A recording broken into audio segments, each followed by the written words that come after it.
So over to Dr. Mariamma John to moderate the Malayalas. നന്ദി Manoj doctor. എല്ലാവർക്കും നമസ്കാരം. IFPHന്റെ 1579 പ്രതിദിന സൂം വെബിനാറിലേക്ക് എല്ലാവരെയും സ്വാഗതം ചെയ്തുകൊള്ളുന്നു. ഇന്ന് നമ്മുടെ ക്ലാസ് ആരംഭിക്കുന്നതിന് മുമ്പ് ഒരു നിമിഷം ഈശ്വര പ്രാർത്ഥന.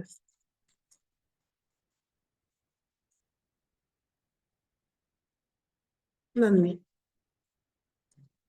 ഇന്ന് നമ്മളുടെ അതിഥിയായി എത്തിയിരിക്കുന്നത് ഡോക്ടർ TN ശ്രീധരക്കുറുപ്പ് സാറാണ്. Retired assistant director officer, director central council for research homoeopathy, Kottayam.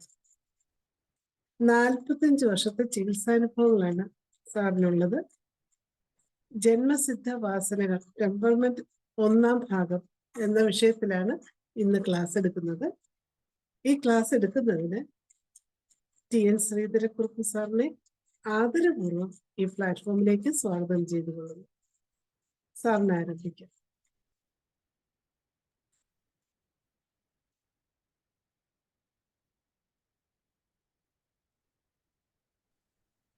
Sir share ചെയ്യുന്നുണ്ടോ?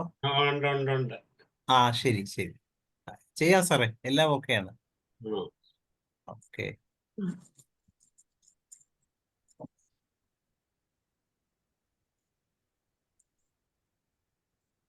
ഓക്കെ, കാണാവോ?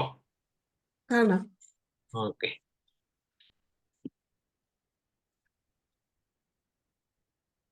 ഇരുന്നോട്ടെ.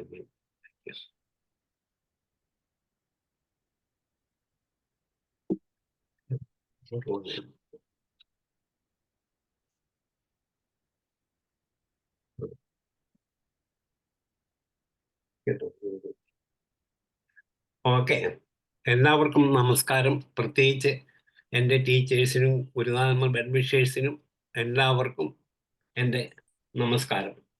പ്രത്യേകിച്ചും IFHന് എനിക്കിങ്ങനെ ഒരു ഫോറം, ഒരു സ്റ്റേജ് തന്നതിൻ്റെ അങ്ങേയറ്റത്ത് നന്ദിയും കൃതജ്ഞതയും രേഖപ്പെടുത്തുന്നു. പിന്നെ നമുക്ക് തുടങ്ങാം. ഇന്നത്തെ വിഷയം ബേസിക് ടെമ്പറാമെന്റ്സ്. അത് നമ്മൾ പറയുമ്പോൾ നമ്മൾ വിചാരിക്കും നമുക്ക് ഹോമിയോപ്പതി ഒരു 200-250 വർഷത്തിനകമായുള്ളൂ. പക്ഷെ അതിനു മുമ്പ് തന്നെ ഹിപ്പോക്രാറ്റിസ്, അതായത് 2000 വർഷങ്ങൾക്ക് മുമ്പ് ഈ ടെമ്പറാമെന്റിനെ കുറിച്ച് പറഞ്ഞിട്ടുണ്ട്. പക്ഷെ അതിനു മുമ്പ് നമ്മുടെ ആയുർവേദത്തില് വാദം, പിത്തം, കഫം എന്നതിനെക്കുറിച്ച് 5000 വർഷങ്ങൾക്ക് മുമ്പ് പല പുസ്തകത്തിലും അത് പ്രതിപാദിച്ചിട്ടുണ്ട്. പക്ഷേ അത് ഈ ആധുനിക വൈദ്യശാസ്ത്രത്തിന്റെ പിതാവായ ഹിപ്പോക്രാറ്റിസ് ആദ്യമായി മനുഷ്യ വ്യക്തിത്വങ്ങളെ പഠനവിധേയമാക്കിയത് മനുഷ്യന്റെ ശാരീരിക വ്യവസ്ഥയനുസരിച്ച് നാലായി തരം തിരിച്ച് അതിന്റെ അടിസ്ഥാനത്തിൽ മനുഷ്യ വ്യക്തിത്വങ്ങളെയും 4 തരം തിരിക്കുകയാണ് അദ്ദേഹം ചെയ്തത്. മനുഷ്യരുടെ ശാരീരിക വ്യവസ്ഥയെ രക്തം, പിത്തം, വാതം, കഫം എന്നിങ്ങനെ 4 പ്രകൃതങ്ങളായി തിരിച്ച് ഓരോ പ്രകൃതത്തിനും വ്യത്യസ്തമായ സ്വഭാവവിശേഷങ്ങളുണ്ടെന്ന് കണ്ടെത്തുകയും ചെയ്തു. രക്തപ്രകൃതം എന്ന് പറഞ്ഞാൽ എന്താണെന്ന് പറയാം. ഞാൻ ഇത് പറഞ്ഞിട്ട് സ്ലൈഡ് ഷെയർ ചെയ്യുന്നതായിരിക്കും. രക്തപ്രകൃതം എന്ന് പറഞ്ഞാൽ അതായത് സാങ്കുനിൻ ടെമ്പറാമെന്റ്, ഉണർവ്, ഉന്മേഷം, ഉത്സാഹം, തിടുക്കം. പിന്നെ പിത്തപ്രകൃതം അതായത് ബൈലിയസ്, കോപം, ദേഷ്യം, വൈരാഗ്യം, ശത്രുത. വാദപ്രകൃതം അല്ലെങ്കിൽ മെലങ്കോളിക്, ഭയം, സങ്കടം, നിരാശ, വിഷാദം.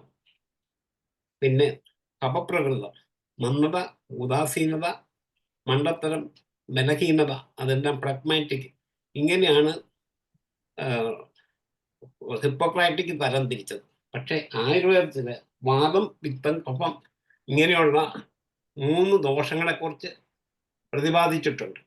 അതിൽ നമുക്ക് മനസ്സിലാകുന്നത് ഈ വാദത്തിൻ്റെയും പിത്തത്തിൻ്റെയും കഫത്തിൻ്റെയും ഏറ്റക്കുറച്ചിലുകൾ ഉണ്ടാകുമ്പോൾ ലക്ഷണങ്ങൾ ഉണ്ടാകുന്നു എന്നാണ് ആയുർവേദത്തിൽ 5000 വർഷങ്ങൾക്ക് മുമ്പുള്ള പല പുസ്തകങ്ങളിലും അത് പ്രതിപാദിച്ചിരിക്കുന്നത്.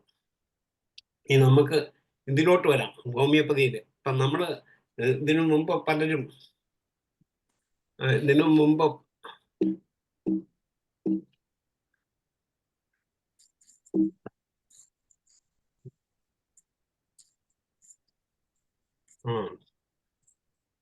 ഇതിനു മുമ്പ് ക്ലാസ് എടുത്തു. അന്നേരം നമ്മൾ സാധാരണ ഒരു ഹോമിയോപ്പതി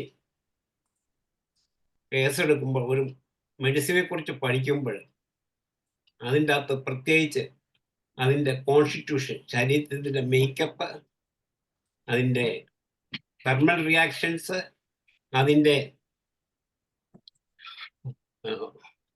നിയാസം, അതുപോലെ തന്നെ ടെമ്പറാമെന്റ്, ഡയത്തിസിസ്, ഇങ്ങനെയുള്ള പല കാര്യങ്ങളും നോക്കേണ്ടതുണ്ട്.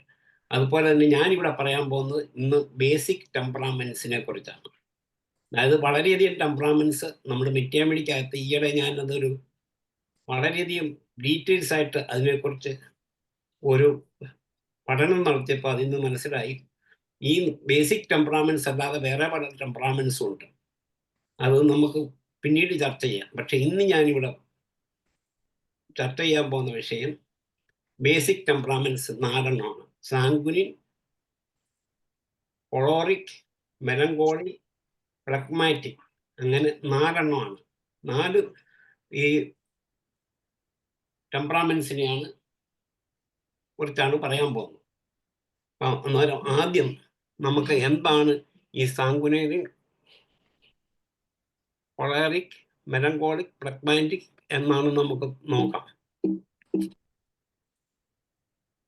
ഒരു മിനിറ്റ്, മൂവ് ചെയ്യുന്നില്ലല്ലോ.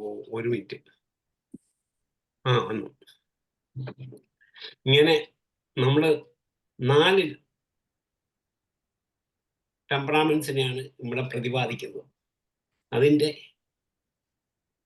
ഇമ്പയർമെന്റ് ഇൻഫോഗ്രാഫിക്സ് ആണ് ഇവിടെ കൊടുത്തിരിക്കുന്നത്. ഒന്ന് എക്സ്ട്രാബാട്ടാണ്. എക്സ്ട്രാബാട്ട് എന്ന് പറഞ്ഞാൽ നമ്മുടെ ഉൾവലിയിൽ, അതായത്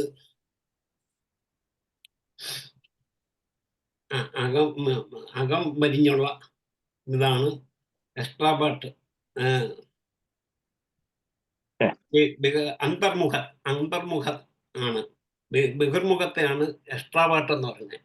അന്നേരം സാങ്കുനിൻ ആൻഡ് കൊളറിക് എക്സ്ട്രാബാട്ടും ഫ്ലെഗ്മാറ്റിക് ആൻഡ് മെലങ്കോളിക് ഇൻട്രോബാട്ടുമാണ്. അതിൻ്റെ അകത്ത് ഈ 2 എണ്ണം സാങ്കുനിനും ഫ്ലെഗ്മാറ്റിക്കും റാഷണലും, കൊളോറിക് ആൻഡ് മെലങ്കോളിക് എമോഷണലുമാണ്. അതിൻ്റെ അകത്ത് ഏറ്റവും കൂടുതൽ കൊളോറിക് 38%, സാങ്കുനിൻ 23%, ഫ്ലെഗ്മാറ്റിക് 28%, മെലങ്കോളിക് 11% മാത്രമേ ഉള്ളൂ. അപ്പം അന്നേരം ഇതൊക്കെയാണ് കൂടുതൽ ഇന്ന്. എല്ലാവർക്കും മനസ്സിലാകുന്നുണ്ടോ? ഹലോ, ഇല്ലല്ലോ. മനസ്സിലാകുന്നുണ്ട് സാർ. ഓക്കെ. ആദ്യം നമുക്ക് സാങ്കുനിൻ ടെമ്പറാമെന്റിനെ കുറിച്ച് സംസാരിക്കാം. ഇത് എക്സ്ട്രോബാർട്ടാണ്. എക്സ്ട്രോബാർട്ട് എന്ന് പറഞ്ഞു കഴിഞ്ഞാൽ ഇത് ബഹിർമുഖനാണ്.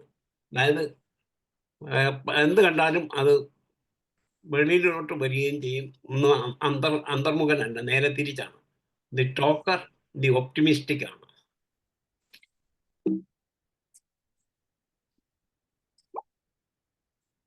ദി സാങ്കുനിൻ എമോഷൻസ് എന്തൊക്കെയാണെന്ന് നമുക്ക് നോക്കാം.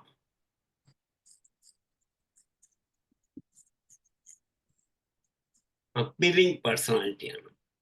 അതാണ് അതിൻ്റെ അകത്ത് ഒന്നാമത്തെ ഇത്. 2 ടോക്കറ്റീവ്, സ്റ്റോറി ടെല്ലർ, എപ്പോഴും കൂടുതൽ സംസാരിച്ചുകൊണ്ടിരിക്കും.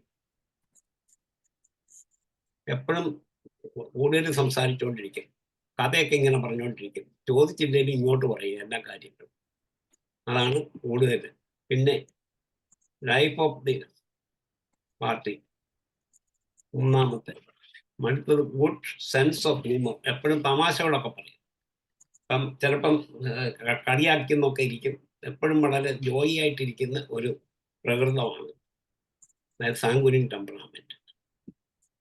ഇനി മെമ്മറി ഫോർ കളർ, വളരെ കളർഫുള്ളായിരിക്കും അവരുടെ ജീവിതങ്ങളെല്ലാം, വളരെ നല്ലതായിരിക്കും. ബേസിക്കലി വേർഡ്സ് ഓൺ ലിസണർ, നല്ലവരെ ശ്രദ്ധിക്കുകയും ചെയ്യും, കൂടുതൽ സംസാരിക്കുകയും ചെയ്യും, എല്ലാ കാര്യങ്ങളിലും ഇടപെടുകയും സാമൂഹ്യമായിട്ട് എല്ലാ കാര്യങ്ങളിലും ഇടപെടുകയും എല്ലാം ചെയ്യും. എമോഷണൽ ആൻഡ് ഡെമോൺസ്ട്രേറ്റീവ്, ഭയങ്കര വികാരപരിതനായിരിക്കും. ദേഷ്യം വന്ന ദേഷ്യം, ഇത് വന്ന ഹാപ്പിനെസ് വന്ന ഹാപ്പിനെസ്, എല്ലാത്തിൻ്റെ അകത്തും അങ്ങേയറ്റത്തെ എന്തൂസിയാസ്റ്റിക് ആൻഡ് എക്സ്പ്രസീവ്, അതായത് വളരെ എക്സ്പ്രസീവ് ആയിരിക്കും, വളരെ എന്തൂസിയാസ്റ്റിക്കും ആയിരിക്കും. ഇതൊക്കെയാണ് അതിൻ്റെ. പിന്നെ അതിൻ്റെ കണ്ടിന്യൂസ് ആയിട്ടാണ് സാങ്കുനിൻ ടെമ്പറാമെന്റിന്റെ എമോഷൻ കണ്ടിന്യൂഷൻ ആണ്. ചിയർഫുൾ ആൻഡ് ബബ്ലിംഗ് ഓവർ, എപ്പോഴും ചിരിച്ച് കളിച്ച് സന്തോഷിച്ചിങ്ങനെ നടക്കും. എന്നാൽ ക്യൂരിയസ് ആണ് താൻ. സ്റ്റേജിലൊക്കെ കയറിയ അങ്ങ് അഴിഞ്ഞാണ്. വളരെയധികം ആക്ടിങ്ങിലാണെങ്കിലും പ്രസംഗത്തിനാണെങ്കിലും പുള്ളി ഒരു സ്റ്റേജിലോട്ട് കയറിയ മൈക്ക് ഉണ്ടെങ്കിൽ ആദ്യം മൈക്കിരിക്കുന്നിടത്തോട്ട് പോകും. ആരും കൊടുത്തില്ലെങ്കിലും പുള്ളി എങ്ങനെയും അത് കഴിക്കാനാകും, അങ്ങ് തുടങ്ങും. പിന്നെ നിർത്താൻ പാടാം. വളരെ ഇന്നസെന്റ് ആയിരിക്കും, വളരെ എല്ലാ കാര്യങ്ങളും വളരെയധികം ശ്രദ്ധ ചെലുത്തിയിരിക്കും. ലിവ്സ് ഇൻ ദി പ്രസന്റ്, വളരെയധികം സന്തോഷത്തോടെ. നാളെ എന്ന് പറയുന്ന ഒരെണ്ണം ഇല്ല, ഇന്നലെ എല്ലാം അടിച്ച് പൊളിച്ചങ്ങ് ജീവിക്കുന്ന കൂട്ടത്തിലാണ്. മനസ്സിലാവുന്നുണ്ടോ? സ്പീഡ് കൂടുന്നുണ്ടോ? ഇല്ല, മനസ്സിലാവുന്നുണ്ട് സാർ. ചേഞ്ചബിൾ ഡിസ്ക്രിപ്ഷൻ, ചിലപ്പം പെട്ടെന്ന് സന്തോഷം, ചിലപ്പം സങ്കടവും വരാം, പക്ഷെ എന്നാലും അതെല്ലാം പ്രകടിപ്പിക്കും. വളരെയധികം സിൻസിയർ ആയിരിക്കും, വളരെയധികം ആത്മാർത്ഥതയോട് കൂടിയ അദ്ദേഹം പെരുമാറത്തുള്ളൂ. ചൈൽഡിഷ് നേച്ചർ കാണും. അത് പിള്ളേരാണല്ലോ കൂടുതൽ ചിരിക്കുകയും. അതായത് ഡോക്ടർ എറിക് ബാൺ, അതായത് ടിഎയുടെ ഫൗണ്ടറായ ഹ്യൂമാനിറ്റിക് സൈക്കോളജിയുടെ ഫൗണ്ടർ ഡോക്ടർ എറിക് ബാൺ പറഞ്ഞിരിക്കുന്നത്, all are born as prince and princess, but the circumstances make them toads or frogs എന്നാണ് പറഞ്ഞിരിക്കുന്നത്. എന്നാലും നമ്മുടെ സാഹചര്യം, അതായത് വെറും ഇത് മാത്രമല്ല, ജീവിതത്തിൽ നമ്മുടെ ജന്മവാസനകൾ, അതായത് ജന്മ സാഹചര്യങ്ങൾ, പിന്നെ മാതാപിതാക്കള്, പാരമ്പര്യം, ശാരീരിക ശേഷി, സാഹചര്യം, സംസ്കാരം, ഭാഷ, വിദ്യാഭ്യാസം, സഹവാസം, കാലാവസ്ഥ, പരിതസ്ഥിതി, പരിശീലനം എന്നിങ്ങനെ പല ഘടകങ്ങളും ഇതിനെക്കുറിച്ച് കൂടുതൽ ഉണ്ട്. ഈ ടെമ്പറാമെന്റ് മനസ്സിലാക്കാനും അതിന് രൂപപ്പെടാനും പല പല ഫാക്ടേഴ്സ് ഉണ്ട്.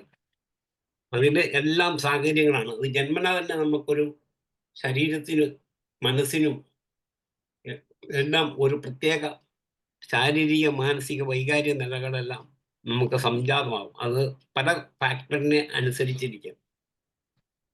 ലൈക്ക് ബൈ ചിൽഡ്രൻസ് ഫ്രണ്ട്സ്,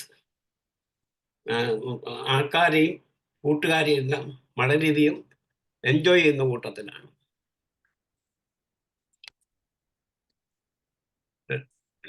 എപ്പോഴും നല്ല തമാശയൊക്കെ പറഞ്ഞ് ചിരിച്ച് കളിച്ച് നടക്കുന്ന ഒരു പ്രകൃതമാണ്. അതായത് പ്രത്യേകിച്ച് എൻജോയ് ചെയ്യുക, പ്രസന്റ് ലൈഫിൽ ശരിക്കും എൻജോയ് ചെയ്യുന്ന ഒരു ആളായിരിക്കും ഈ സാങ്കുനിൻ ടെമ്പറാമെന്റ്.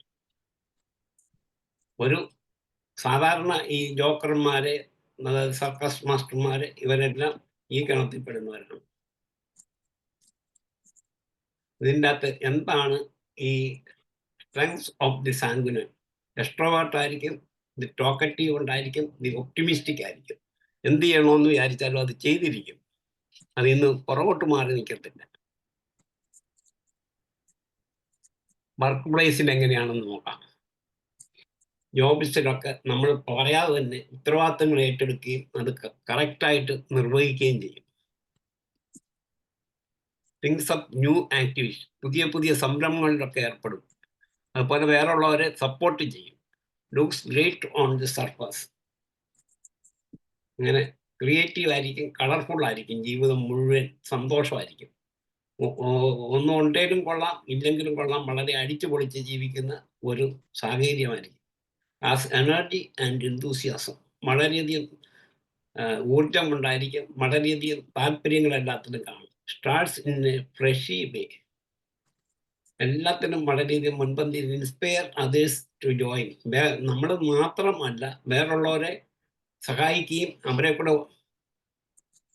ഉത്തേജിപ്പിക്കുകയും ചെയ്യും, അവരെ പ്രോത്സാഹിപ്പിക്കുകയും ചെയ്യും. ചാംസ് അതേഴ്സ് ടു വർക്ക്, വേറുള്ളവരെ എല്ലാ കാര്യത്തിൻ്റെ അകത്തും സഹായിച്ചുകൊണ്ടിരിക്കും.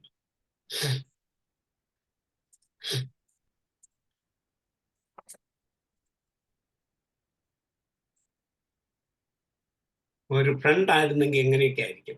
മേക്സ് ഫ്രണ്ട്സ് ഈസിലി, അവർ പെട്ടെന്ന് ആൾക്കാരുമായിട്ട് മിങ്കിൾ ചെയ്യും. ഇപ്പം വെറുതെ ഒരു ട്രെയിനിൽ ഇരിക്കാനോ ഒരു പബ്ലിക് പ്ലേസിൽ ചെന്നാലും അവർ പെട്ടെന്ന് ഒരു ഫ്രണ്ട്ഷിപ്പ് സംഘടിപ്പിക്കും. അവരാരാ, ഇവിടുന്ന് എന്താ എന്നാണെന്ന് ചോദിച്ച് അവരുമായിട്ടൊരു സൗഹൃദം സ്ഥാപിക്കും. കുട്ടികളാണെങ്കിലും ഒരു കളിസ്ഥലത്ത് ഇരുന്ന് കഴിഞ്ഞാൽ ഞാൻ ഇന്നവരാണ്, ഇന്ന ആളാണ്, നമുക്ക് കളിക്കാമെന്ന് പറഞ്ഞ് കൂടുതൽ അവരെ മുന്നോട്ടിറങ്ങുകയും അതിൽ ഭാഗഭാക്കാക്കുകയും ചെയ്യും. ലവ്സ് പീപ്പിൾ, ആൾക്കാരെ എല്ലാം വളരെയധികം ഇഷ്ടമായിരിക്കും. അവരെ എപ്പോഴും കോംപ്ലിമെന്റ്സ് ചെയ്തുകൊണ്ടിരിക്കും. എപ്പോഴും അവർ വളരെ നല്ല രീതിയിൽ അവരെ പ്രോത്സാഹിപ്പിക്കുകയും അവരെ കോംപ്ലിമെന്റ് ആയിട്ട് എന്തെങ്കിലുമൊക്കെ ചെയ്തുകൊണ്ടിരിക്കും. സീംസ് എക്സൈറ്റിംഗ്, ചെറിയ ചെറിയ കാര്യങ്ങൾ പോലും അവർ വളരെയധികം പെരുപ്പിച്ചേ കാണിക്കത്തുള്ളൂ. Envied by others, doesn't hold grudges, അഥവാ ആരെങ്കിലുമായിട്ട് പിണങ്ങിയാൽ അത് വളരെ കാലം നിൽക്കത്തില്ല. അത് തൽക്കാലത്തേന് അതെല്ലാം മാറ്റിവെച്ച് അവർ വീണ്ടും ഒരു നല്ല സൗഹൃദം ഉണ്ടാക്കിയെടുക്കും. അപ്പോളജീസ് ക്വിക്കലി, തെറ്റ് ആണെന്ന് മനസ്സിലായാൽ, അവർക്ക് തന്നെ ബോധ്യം വന്നാൽ അവർ എപ്പോഴും അവരോട് ഒരു സോറി പറയും, ഞാൻ ചെയ്ത് തെറ്റാണെന്ന് സമ്മതിക്കും. പ്രിവെൻസ് ഡൾ മൊമെന്റ്സ്, അതായത് അവർ വന്നു കഴിഞ്ഞാൽ തന്നെ, ഒരു സഭയിലോട്ട് കയറി വന്നു കഴിഞ്ഞാൽ തന്നെ അവർ ഇല്ലെങ്കിൽ നമുക്ക് പ്രത്യേകം മനസ്സിലാകും. ആളുടെ അസാന്നിധ്യം നമുക്ക് അവിടെ ഫീൽ ചെയ്യും. അവർ പെട്ടെന്ന് ഓരോ ആക്ടിവിറ്റീസിനും, അതായത് ഇപ്പം നമ്മളൊരു മരണ വീട്ടിൽ ചെല്ലുകയാണെങ്കിൽ ഒരു അനുശോചന മീറ്റിംഗ് ഉണ്ടാക്കാനുള്ള സംഗതിയൊക്കെ ആയിരിക്കും. ഇപ്പോൾ ഒരു ഇതിൻ്റെ അകത്ത് ചെല്ലുകയാണെങ്കിൽ, ഒരു കല്യാണ വീട്ടിൽ ചെല്ലുകയാണെങ്കിൽ അവർ ആ ലീഡർഷിപ്പിൽ കാണും. അതുപോലെ തന്നെ അവർ അതിൻ്റെ ലീഡർഷിപ്പ് ഏറ്റെടുക്കും. അതുപോലെ തന്നെ അവർ വേറൊരു എന്തെങ്കിലും ഒരു മീറ്റിങ്ങിനോ എല്ലാം വന്നാൽ അതിൻ്റെ ഒരു സംഘാടകരിൽ ഒരാളായിരിക്കും. അതിൻ്റെ അകത്ത് ഏറ്റവും കൂടുതൽ അവർ പാർട്ടിസിപ്പേറ്റ് ചെയ്യും. ഇങ്ങനെയൊക്കെയുള്ള നല്ല ഗുണങ്ങളെല്ലാം അവർക്കുണ്ട്. അവരെല്ലാ കാര്യത്തിൻ്റെ അകത്തും ഇടപെടും. എപ്പോഴും എവിടെയെങ്കിലും ഒരു ചാൻസ് കിട്ടിയാൽ അവർ പ്രസംഗിക്കാനും അതുപോലെ തന്നെ അവിടെ ഷൈൻ ചെയ്യാനും ശ്രമിക്കും.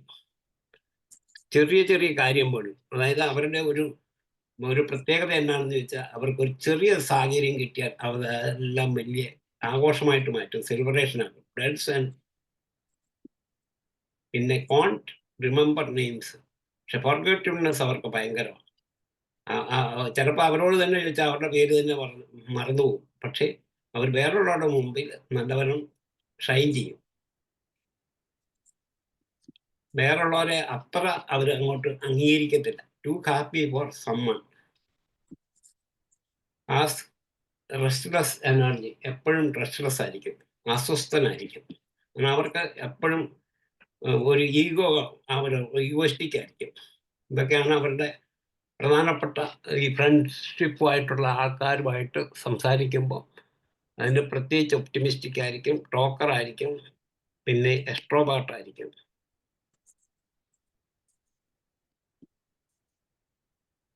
ബ്ലസ്റ്റേഴ്സ് ആൻഡ് കംപ്ലൈൻസ് ആയിരിക്കും. ലൗഡ് വോയിസ്, ഭയങ്കര ചിരിക്കുക, അട്ടഹസിക്കുക ഒക്കെ ചെയ്യും. വളരെ ഒച്ചയായിരിക്കും. അവരില്ലെങ്കിൽ പ്രത്യേകിച്ച് അറിയാം, അവിടെ ആൾ വന്നില്ല എന്ന് അറിയാം. ആ ഒരു സമൂഹത്തിൽ പുള്ളി ഇല്ലെങ്കിൽ, ഒരു സമൂഹത്തിൽ പുള്ളി ഉണ്ടെങ്കിൽ നമുക്കറിയാം, പുള്ളി ഇല്ലെങ്കിലും അറിയാം.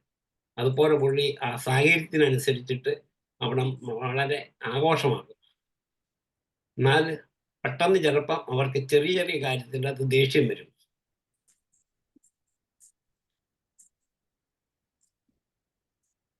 പിന്നെ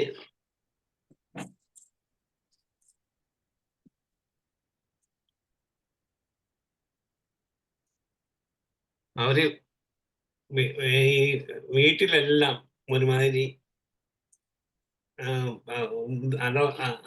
അലങ്കോലപ്പെട്ടിരിക്കും. Forget children's appointments.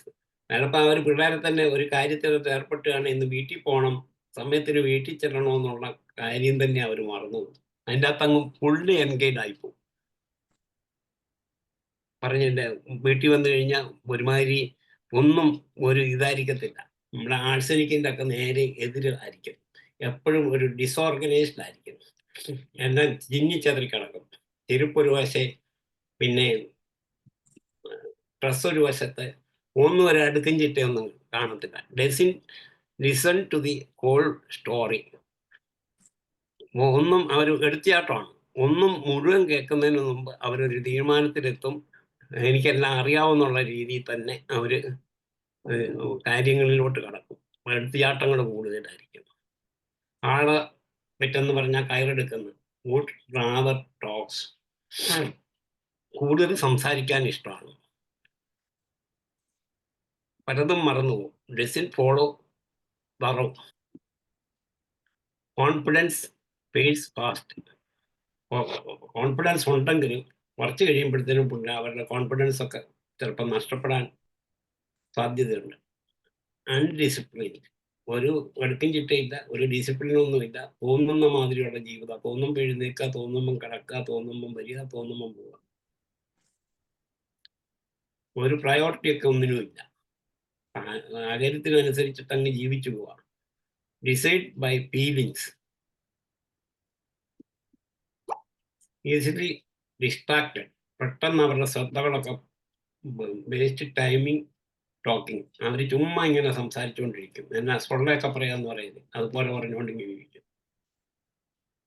വീക്ക്നെസ് എന്തൊക്കെയാണെന്നുള്ള ഇതുവരെ പറഞ്ഞത് അവരുടെ നല്ല ഗുണങ്ങൾ.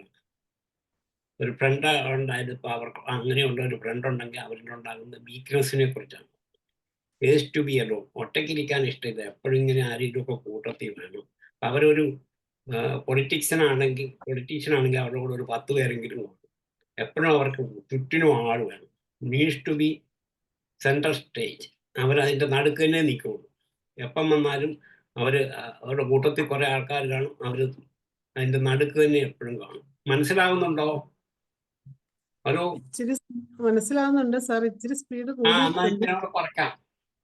കാരണം രണ്ടാക്കിയത്. അതായത് 40 സ്ലൈഡുണ്ട്. ഇന്ന് 20 സ്ലൈഡേ കാണിക്കുന്നു. കാരണം എന്താണെന്ന് വെച്ചാൽ ഒറ്റയടിക്ക് പോകണ്ട എന്ന് വിചാരിച്ചാണ്. Most B popular. അവർ എവിടെ ചെന്ന് കഴിഞ്ഞാലും വളരെയധികം ആരും പറഞ്ഞാൽ കേൾക്കും. അവർക്ക് എല്ലാം ഈ TV, പേപ്പർ, അഡ്വർടൈസ്മെന്റ് ഇതെല്ലാം അവർക്ക് ഭയങ്കര താല്പര്യമായിരിക്കും. എവിടെ ചെന്ന് കഴിഞ്ഞാലും അവർ പോപ്പുലറൈസ് ആകാൻ ശ്രമിക്കും. ഒന്നും തന്നെ കാശ് കൊടുത്തിട്ടെങ്കിലും അഡ്വർടൈസ്മെന്റ് ചെയ്യിച്ചുകൊണ്ടിരിക്കും. എന്നിട്ട് അവരത് ഈ TV യിലോ പത്രത്തിലോ ഒക്കെ വന്നാൽ അതിങ്ങനെ വീണ്ടും വീണ്ടും വായിച്ചുകൊണ്ടിരിക്കും. പിന്നെ വേറുള്ളവരെ വിളിച്ചിട്ട് പറയും, കണ്ടോ എൻ്റെ ഇന്നത്തെ പേപ്പറിൽ എൻ്റെ ഫോട്ടോ ഉണ്ട്. പിന്നെ എന്തെങ്കിലും ഒരു ഇതിൻ്റെ അകത്ത് വന്നാൽ അത് ഷെയർ ചെയ്യും എല്ലാവർക്കും. കാരണം അഡ്വർടൈസ്മെന്റ് ആണ് അവർ ഇത് കൂടുതൽ ഉദ്ദേശിക്കുന്നത്. അവർ പ്രശസ്തനാണ്, പ്രശസ്തി ഉണ്ടാക്കണം, ലുക്സ് ഫോർ ക്രെഡിറ്റ്. ഇതിൻ്റെ എല്ലാം അവരൊരു ഇതിൻ്റെ അകത്തുണ്ടെങ്കിൽ, എനിക്കൊരു സുഹൃത്തുണ്ട്, എവിടെ പോയാലും അയാൾ എല്ലാം ചെയ്തത് ഞാനാണെന്ന് പറയും. അയാളുടെ ആ ഒരു സ്വഭാവം ഒഴിച്ചാൽ പലതിനും അയാൾ വളരെ മിടുക്കനാണ്. പക്ഷെ എന്നാൽ ഞാനില്ലെങ്കിൽ ഇവിടെ ഒന്നും നടക്കുകയെന്നുള്ള രീതിയിലുള്ള പ്രവൃത്തിയായിരിക്കും. അത് 10 പേര് കൂടുന്നിടത്ത് അവർ നിന്ന് കഴിഞ്ഞാൽ അവരായിരിക്കും അതിൻ്റെ സെൻട്രൽ പോയിന്റ്. ആ കോൺവെർസേഷനെ നയിക്കുന്നത് അവർ തന്നെയായിരിക്കും. ആ ഫ്രണ്ട്സിൻ്റെ എല്ലാം നടുക്ക് അവരില്ലെങ്കിൽ, പുള്ളിയില്ലെങ്കിൽ ഒന്നും ഇല്ല എന്നുള്ള മട്ടിലുള്ള സംസാരങ്ങളും പെരുമാറ്റങ്ങളും ഒക്കെ ആയിരിക്കും. Interprets and doesn't listen. വേറുള്ളവർ എന്താ പറയുന്നതെന്ന് പുള്ളി ശ്രദ്ധിക്കരുത്. പുള്ളി പറയുന്നതൊക്കെ വേറുള്ളവർ വേണേൽ കേട്ടോണം.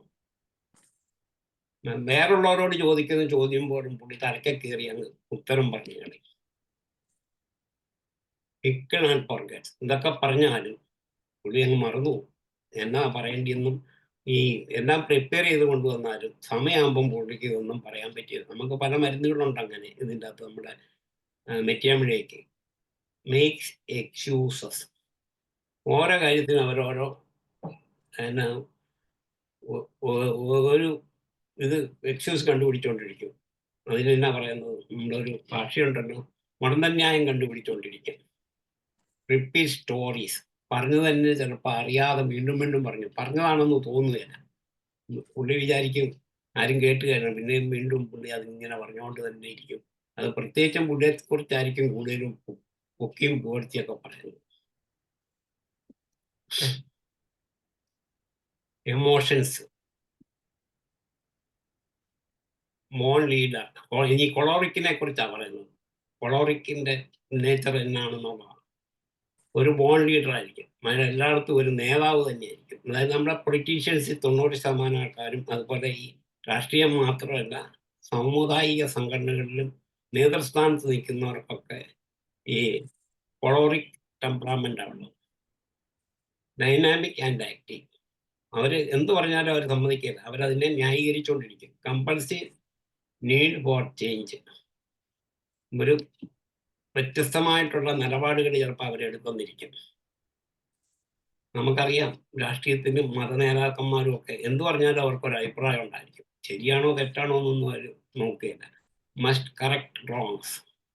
പക്ഷേ അവരുടെ മനസ്സിനനുസരിച്ച് വന്നിട്ട് അവരെല്ലാം ഇതിനെല്ലാം കറക്റ്റ് ചെയ്തുകൊണ്ടിരിക്കും. Strong build and decisive. ഭയങ്കര, അവർക്കൊരു പ്രശ്നമല്ല ആരെന്ത് പറയുന്നൊന്നും അവർക്കൊരു പ്രശ്നമല്ല. അവരുടെ തീരുമാനം അവർ തന്നെ എടുക്കും. നമുക്ക് പല എക്സാമ്പിൾ ഉണ്ട്, പക്ഷേ അതിലോട്ടൊന്നും ഞാൻ പോകുന്നില്ല. നമുക്ക് ദൈനംദിന ജീവിതത്തിൽ ഇങ്ങനെയുള്ളവരെ നമുക്ക് എപ്പോഴും കാണാൻ കിട്ടും. അവർക്കൊരു നാണോ മാനോ ഒന്നുമില്ല. അവർ വളരെ ദുഃഖമോ സങ്കടമോ ഒന്നും അവർക്ക് വരികയില്ല. അവർ തെറ്റായ ഒരു നിലപാടെടുക്കാത്തതുകൊണ്ട് അവർക്ക് വലിയ ബുദ്ധിമുട്ടൊന്നുമില്ല. Not easily discourage. അവർ ഒരു തരത്തിലും നമുക്ക് പിന്തിരിപ്പിക്കാൻ പറ്റിയല്ല. അവരിങ്ങനെ എടുത്ത പിന്നെയും തെങ്ങേലെന്ന് പറഞ്ഞ മാതിരി തന്നെ അവർ എടുത്ത ഡിസിഷനിൽ തന്നെ പിടിച്ചു തന്നെ നിൽക്കും. Independent and self sufficient. അവർ സ്വയമായിട്ട് നിലനിൽക്കാനും അതുപോലെ സെൽഫ് സഫിഷ്യൻ്റ് ആയിട്ടും തന്നെ അവരുടെ കാര്യങ്ങൾ അവർ തന്നെ നടത്തുകയും നോക്കി നടത്താനും ഒക്കെ അവർക്ക് നല്ല താല്പര്യമായിരിക്കും. നല്ല കോൺഫിഡൻസ് ആണ്. 10 പേരുടെ മുമ്പിൽ നിന്ന് കഴിഞ്ഞാൽ ആരുടാന്ന് ചോദിച്ചാൽ എന്തോടാന്ന് ചോദിക്കും.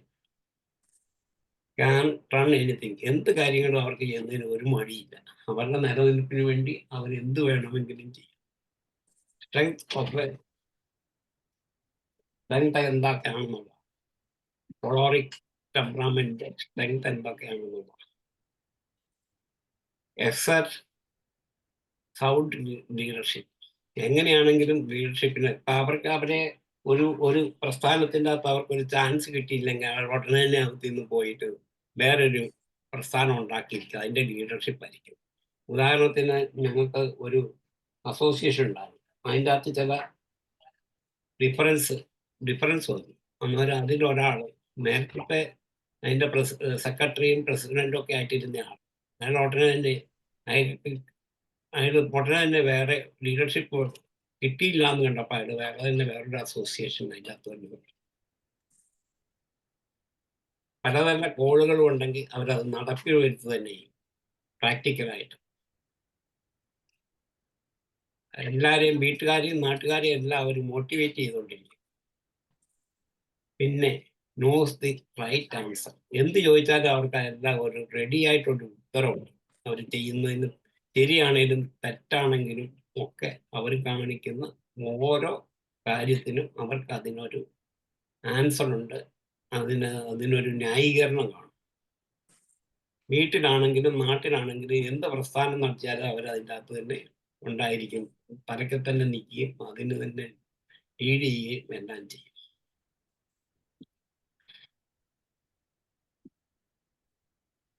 Goal oriented.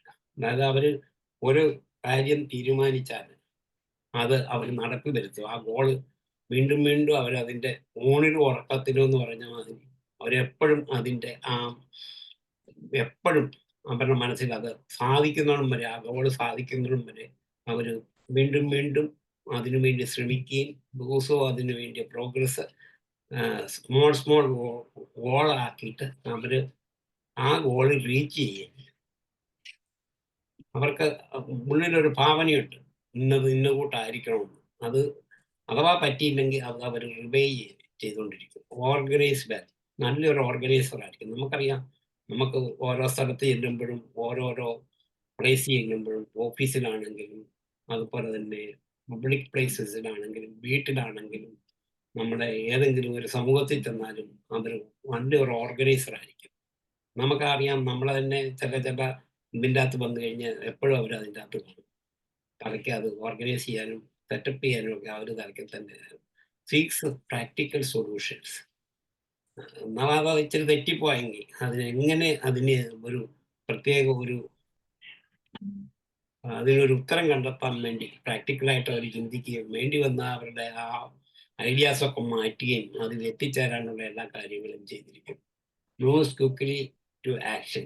ചുമ്മാ പറഞ്ഞുകൊണ്ട് നടക്കുകയല്ല, ഉടനെ തന്നെ അത് പ്രാവർത്തികമാക്കുകയാണ്. അത് അവരെ കൊണ്ട് പറ്റിയില്ലെങ്കിൽ അവരത് വേറുള്ളവർക്ക് ഡെലിഗേറ്റ് ചെയ്യും, വേറുള്ളവരെ അത് ഏൽപ്പിക്കും, എന്ത് ചെയ്യും, അങ്ങനെ ചെയ്യും. അതായത് ഓൾറെഡി ഒരു നല്ല ലീഡറിൻ്റെ സ്വഭാവങ്ങളെല്ലാം അവർക്കുണ്ടായിരിക്കും. ഇൻസിസ്റ്റ് ഓൺ പ്രൊഡക്ഷൻ, അതായത് അത് ഏറ്റവും നല്ല രീതിയിൽ ആയ കാര്യങ്ങൾ കാണാൻ അവർക്ക് താല്പര്യമാണ്. Maze the goal. അവർ ഒരു ഗോൾ സെറ്റ് ചെയ്താൽ അവർ തീർച്ചയായിട്ടും അവിടെ എത്തിയിരിക്കും. Stimulates activity. ഓരോ കാര്യത്തിൻ്റെ അകത്തും അവർ ഓരോ ചുവടുകളും വെക്കുന്നു, വളരെയധികം ശ്രദ്ധിച്ചായിരിക്കും. Tries on opposition.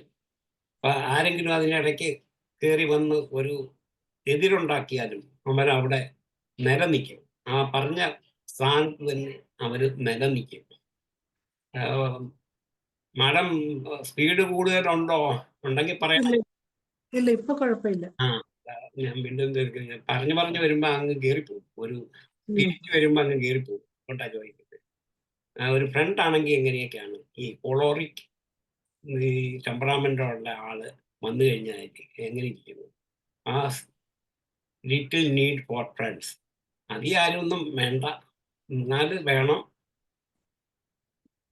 കുറച്ചൊക്കെ കൂട്ടുകാർ, അതായത് സെലക്റ്റീവ് കൂട്ടുകാരായിരിക്കും. Will work for group activities. എല്ലാവരും സംഘടിപ്പിക്കാനൊക്കെ ഒരു നല്ല സംഘാടകനായിരിക്കും. എല്ലാവരെയൊക്കെ വിളിക്കും, അവരെ പോയി കിട്ടിയില്ലെങ്കിൽ അവരുടെ വീട്ടിലേക്ക് ഇടയ്ക്കിടയ്ക്ക് പോയി അവരെയൊക്കെ ഒന്നിച്ചു നിർത്താൻ വേണ്ടിയിട്ട് ശ്രമിക്കും. Will lead and organise. അതിൻ്റെ അകത്ത് പുള്ളി ആയിരിക്കും എപ്പോഴും ലീഡർ. പുള്ളി അതിൻ്റെ അകത്ത് എന്തെങ്കിലും ഒരു സ്ഥാനമാനം പുള്ളിക്ക് കിട്ടിയേ പറ്റും. Is usually right. പുള്ളി വിചാരിക്കുന്ന എല്ലാം റൈറ്റാണ്. പുള്ളിയെ തിരുത്താൻ, ഞാൻ ഈ അടുത്ത കാലത്ത് വേറൊരു വ്യക്തി, എൻ്റെ ഒരു കൂട്ടുകാരൻ ഒരു ഓർഗനൈസേഷനിൽ വന്നപ്പം ഞാൻ പറഞ്ഞു, പുള്ളി സർവീസിൽ നിന്നൊക്കെ പോയി, ഇനി നിങ്ങളും ഒരു സാധാരണക്കാരനാണ്, അതുകൊണ്ട് നിങ്ങളുടെ സ്വഭാവമൊക്കെ ഇച്ചിരി മാറ്റണമെന്ന് പറഞ്ഞു. പുള്ളിക്ക് അത് ഇഷ്ടപ്പെട്ടില്ല. പുള്ളി ഉടനെ ഫോൺ കട്ട് ചെയ്യും. എനിക്കതിൻ്റെ ആവശ്യമില്ല, ഞാൻ ചെയ്യുന്നതെല്ലാം കറക്റ്റാണ്. അങ്ങനെ ചിലരോട്ടുണ്ട്. എക്സീൽസ് ഇൻ എമർജൻസീസ്. ഇനി അതിൻ്റെ വീക്ക്നെസ് ഭാഗം എങ്ങനെയാണ് നോക്കാം. വേറെ ആർക്കെങ്കിലും എന്തെങ്കിലും പറയാനുണ്ടെങ്കിൽ ഈ രണ്ടെണ്ണത്തിൻ്റെ അകത്ത് സാങ്കുനറിയും കൊളോറിക്കും ടെമ്പറാമെന്റിനെ കുറിച്ച് ആർക്കെങ്കിലും പറയാനുണ്ടെങ്കിൽ കൂട്ടിച്ചേർക്കാനോ ക്വസ്റ്റ്യനോ ഉണ്ടെങ്കിൽ ഓർത്തിരുന്നോണം. അറിയാവുന്നിടത്ത് പറയാം. എപ്പോഴും എവിടെ ചെന്നാലും ഒരു ബോസ് ആയിരിക്കും. അതിൻ്റെ നടുക്ക് ഒരു ബോസ് കളി ഉണ്ടാവും. നേരത്തെ തന്നെ പറഞ്ഞല്ലോ, അവരിവിടെ ചെന്നാലും പിന്നെ നിൽക്കുകയില്ല. ഒരു ക്യൂവിൽ ചെന്ന് കഴിഞ്ഞാൽ ഇപ്പം എന്തേലും ഒരു വലിയ ക്യൂ, നമ്മളിപ്പോൾ എവിടെ പോയാലും ഒരു ക്യൂവിൽ നിൽക്കുക, ഒരു ക്യൂ സിസ്റ്റം ഉണ്ടെങ്കിൽ അവർ അവിടെ നിൽക്കുകയില്ല. അവർ ക്യൂവിൻ്റെ ഇടയ്ക്കൂടെ കയറാൻ നോക്കും. അവർക്ക് പേഷ്യൻസ്, അവർ റെസ്റ്റ്ലെസ് ആയിരിക്കും എപ്പോഴും. പെട്ടെന്ന് അവർക്ക് ദേഷ്യം വരും. അത് നോക്കി നിൽക്കുന്നതിനടക്കം അവർക്ക് എവിടുന്നാ വരുന്നതെന്ന് അറിയാൻ മേല. പെട്ടെന്ന് ചിലപ്പോൾ തണുക്കുകയും ചെയ്യും. പിന്നീട് വേണ്ടായിരുന്നെന്ന് തോന്നും. ഒരു റിലാക്സേഷൻ മൈൻഡിലൊന്നുമല്ല അവരെ പ്രവൃത്തിയും നിപ്പും പെരുമാറ്റങ്ങളും. വളരെ ഇംപേഷ്യൻ്റ് ആയിരിക്കും. Enjoy controversy and arguments. അതായത് വേറെ ആള് നമ്മളോട് ആർഗ്യൂ ചെയ്ത് വന്നാലും അയാൾ തർക്കിച്ച് ജയിക്കും. അയാൾക്കതൊരു പ്രശ്നമില്ല. നമ്മൾ തോക്കുകയോ ജയിക്കുകയോ എന്നാണ് ചെയ്യുന്നതെന്നൊന്നും അയാൾക്കതൊരു പ്രശ്നമില്ല. അയാൾ അത് തർക്കിച്ച് അയാൾ പറഞ്ഞ ആ പോയിന്റിൽ തന്നെ നിൽക്കും. പിന്നെ won't give up men losing. അപ്പൊ എത്ര പറഞ്ഞാലും തെറ്റാണെന്ന് പറഞ്ഞാലും അയാൾ ആദ്യത്തെ പിടിച്ച് തന്നെ നിൽക്കും.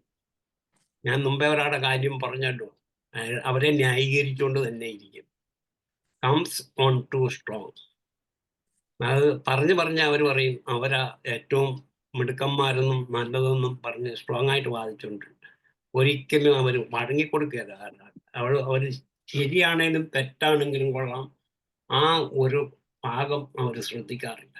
ഒരിക്കലും വഴങ്ങിക്കൊടുക്കുക, തോറ്റു കൊടുക്കുകയില്ല. വേറൊരാൾക്ക് കോംപ്ലിമെന്റ് ചെയ്യാറില്ല. അതായത് അനുപൂരിതമായിട്ടൊന്നും ചെയ്യാറില്ല.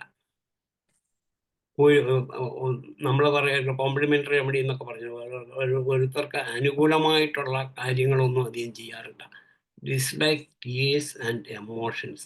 ഒട്ടും കരയില്ല. ഒരു ഇത് വന്നു കഴിഞ്ഞാൽ ഒട്ടും കരയത്തില്ല. ആഹ്ലാദം വന്നാലും വലുതായിട്ട് പ്രവർത്തിപ്പിക്കുകയില്ല. ഈസ് അൺസിമ്പതറ്റിക്. അവർക്ക് ഒരു തരത്തിലുള്ള സിമ്പതി, ദയാശീലതയൊന്നുമില്ല. അവരുടെ വീക്ക്നെസ് എന്നൊക്കെയാണെന്ന് നമുക്ക് നോക്കാം. Weakness of choleric temperament tends to over dominate. എപ്പോഴും അവർ ഒരു സ്ഥലത്ത് ചെന്ന് കഴിഞ്ഞാൽ എല്ലാവരെയും അടക്കി ഭരിച്ച് വലിയ ഒരാളായിട്ട് തന്നെ ഇരിക്കും. അവിടെ താഴെ പോകുന്ന പ്രശ്നമില്ല. ഒരു കല്യാണ സ്ഥലത്ത് ചെന്നാലും, മരണ വീട്ടിൽ ചെന്നാലും, ഒരു മാമൂദാസാക്കി ചെന്നാലും, എന്ത് പരിപാടി ഉണ്ടെങ്കിലും അവരവിടെ തലക്കെ കാണും. തലക്കെ ചെല്ലുകയും ചെയ്യും, അതിൻ്റെ അകത്തെല്ലാം ഇത് ചെയ്യും, അതിന് ഇനിഷ്യേഷനും ചെയ്യും. To BC four family. വീട്ടിൽ വന്നു കഴിഞ്ഞാലും അവർ ഇതായിരിക്കും, അവരുടെ ഒരു വീക്ക്നെസ്സാണ്, എപ്പോഴും ബിസി ആയിരിക്കുക. ഒന്നും ചിന്തിക്കാതെ തന്നെ ഒരു ആൻസർ പറയും. നമ്മൾ സാധാരണ ചിലരൊക്കെ, അതായത് നമ്മളിപ്പോൾ ഒരു സ്പേസ് കൊടുക്കുകയാണ്, നമുക്കൊരു ക്വസ്റ്റ്യൻ വന്നു കഴിഞ്ഞാൽ ആ ക്വസ്റ്റ്യൻ കേട്ടിട്ടുണ്ട്, കേൾക്കുന്നതിന് മുമ്പ് അതിൻ്റെ ആൻസർ നമ്മൾ പറയുന്ന കാളവെട്ട കയറെടുക്കുന്ന സ്വഭാവം. Impatient with poor performance. ഒരിക്കലും ഒരു എന്നാ പറയുന്നത്,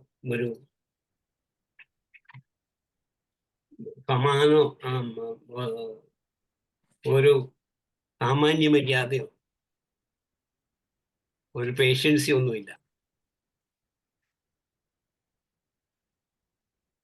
പിള്ളേരെയൊക്കെ എപ്പോഴും ഭരിച്ചുകൊണ്ടിരിക്കും.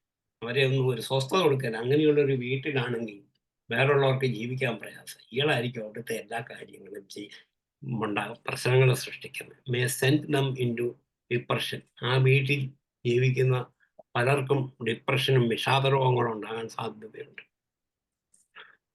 ഇനി അടുത്ത എന്തൊക്കെയാണെന്ന് നോക്കാം. ഒപ്റ്റിമിസ്റ്റിക് ആയിരിക്കും. Little tolerance four mistake. അയാൾ ഇനി ഒരു വേറൊരാൾ അയാളുടെ കാര്യമൊക്കെ അയാൾ സാധിക്കും, പക്ഷെ വേറൊരാൾ ഒരു ചെറിയ ഒരു തെറ്റ് ചെയ്താൽ അയാൾ ഒരിക്കലും അത് ക്ഷമിക്കുകയില്ല. Doesn't analyse details. അതിൻ്റെ അകത്ത് കൂടുതൽ എന്താ പറ്റിയെന്നൊന്നും അയാൾ അതൊന്നും ശ്രദ്ധിക്കില്ല. വളരെ ഉടങ്കഷമായിട്ടൊന്നും ചിന്തിക്കാൻ നിൽക്കില്ല. അയാൾ എടുക്കുന്ന തീരുമാനമൊക്കെ തീരുമാനം തന്നെ തെറ്റാണെങ്കിലും vote by make rash decision. വളരെ തെറ്റാണെങ്കിൽ പോലും അയാൾ എടുക്കുന്ന തീരുമാനമെല്ലാം വളരെ സ്ട്രോങ് ആയിട്ടുള്ള തീരുമാനമായിരിക്കും. May be rude or tactless. റൂഡായിട്ടുള്ള പെരുമാറ്റമായിരിക്കും. ഒരു ടാക്ടിക്കൽ ആയിട്ടുള്ള ഒരു പ്രശ്ന പരിഹാരത്തിന് കാണാനായിട്ടുള്ള ഒരു ഡിപ്ലോമസി ഒന്നും അവർക്ക് കാണില്ല. ഗോപ്യമായിട്ടുള്ള ചിന്താഗതികളൊന്നും അവർക്ക് കാണത്തില്ല. Manipulates people. അവർ പറയുന്ന സ്റ്റാൻഡിൽ അവരെൻ്റെ നുണ പറഞ്ഞ് പരത്തി അയാൾ അങ്ങനെയാണ് ഇങ്ങനെയാണ് ഞാനാണ് കറക്റ്റ് എന്ന് അയാൾ പ്രസ്താവിച്ചിരിക്കും. Reminding of others. End justifies the means, but may become his God. കൂടുതൽ അയാൾ കഷ്ടപ്പെടുകയൊക്കെ ചെയ്യും. അത് അങ്ങേയറ്റത്തെ വർക്ക് ഈസ് വർഷിപ്പ് എന്ന് പറഞ്ഞ മാതിരി അയാൾ അങ്ങേയറ്റത്തെ എന്തെല്ലാം ചെയ്യും. പക്ഷേ അയാൾ നിൽക്കുന്നിടത്ത് തന്നെ നിൽക്കും. വേറെ ആൾക്ക് ഒരു കാര്യങ്ങളും വിട്ടുകൊടുക്കുകയില്ല. Demands loyalty in the ranks.